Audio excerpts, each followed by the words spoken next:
8 divided by 2 minus 2, then times 8. 8 divided by 2 gives us 4. So 4 minus 2, then times 8. 4 minus 2 equals 2. And 2 times 8, which equals 16. But this answer is not correct, because according to the order of operations, which is PEMDAS,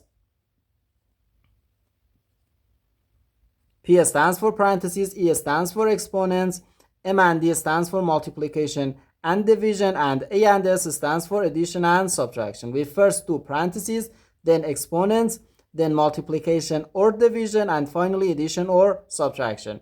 Remember that multiplication and division have equal priority, and we have to work from left to right. And the same applies to addition and subtraction.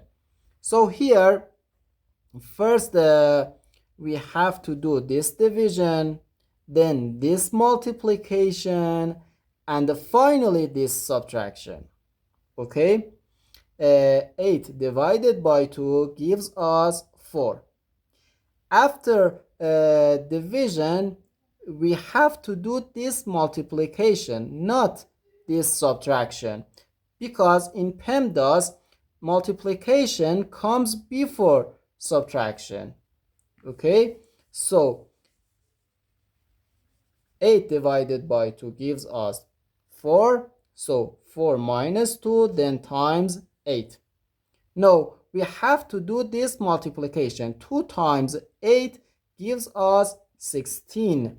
So 4 minus 16, which equals negative 12. So therefore, our final answer to this problem is just negative 12. The correct answer is negative 12.